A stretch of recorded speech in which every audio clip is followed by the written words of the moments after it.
many people know who watch this channel, you know that I'm very cynical at charity. You know what I'm saying? We all agree, don't we? You flick on the television, every single ad is begging you for money. And if they're a registered charity, they are a business. And I've often thought this, and let me know what you think in the comments below. If they can spend so much on TV advertising, with all the camera crews to make the ad, the actors, the scripting, the makeup, the cars, I know what it takes to go in to make these sort of things. Why don't they just save that money and do something more simple, like perhaps hosting something locally?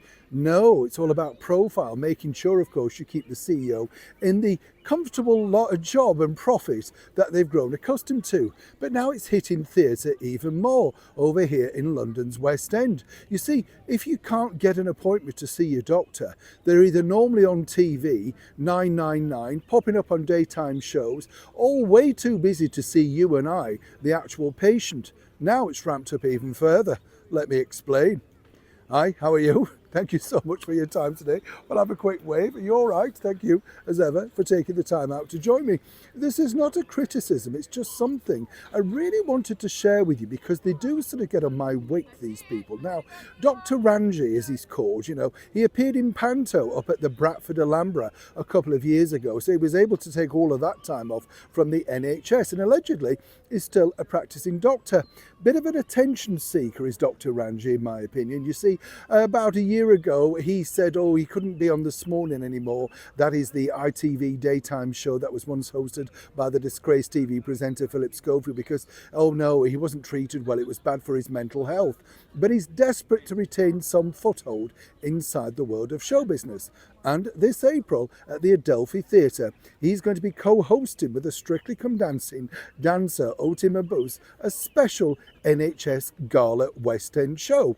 Nothing wrong with that, you might think. Absolutely not. Now, tickets are an affordable £16, so not too bad, you might think again. And there's a plethora of West End people. You can't really call them stars, but the people that you've seen in musicals, of course, all willing to give their time, allegedly for free, to perform for such a sterling thing, celebrating 75 years of the National Health Service. And don't forget, when you're there as well, there'll be bucket shakers, all looking for your extra change donations. There'll be a raffle. They'll make sure they make as much money as possible. So where's the money going? Well, of course, it's there to support the NHS, as if they haven't got enough money from you and I, the taxpayer. But when you look a little bit further down the press release, it says all funds would be donated.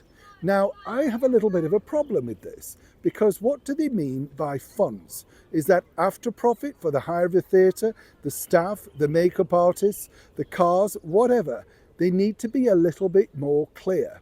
Now, I'm sure the producers have got their goodwill at heart, and I'm sure everybody there wants to do their very best. But you do get suspicious at these events, do you not? You hire a theatre, unless they're giving the theatre for free. All of those things should be detailed inside that press release. All funds go to the NHS, after profit or before profit?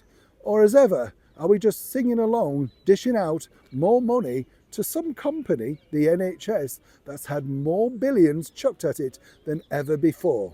And as many people over here feel, quite frankly, if they got rid of all those stupid diversity managers and rainbow warriors at £150,000 a year, then perhaps we wouldn't have to sit through Dr. Ranji singing and dancing on a West End stage. Maybe he might just pick up his stethoscope and go back to what apparently he trained to do. Neil Sean, Kensington Park, London.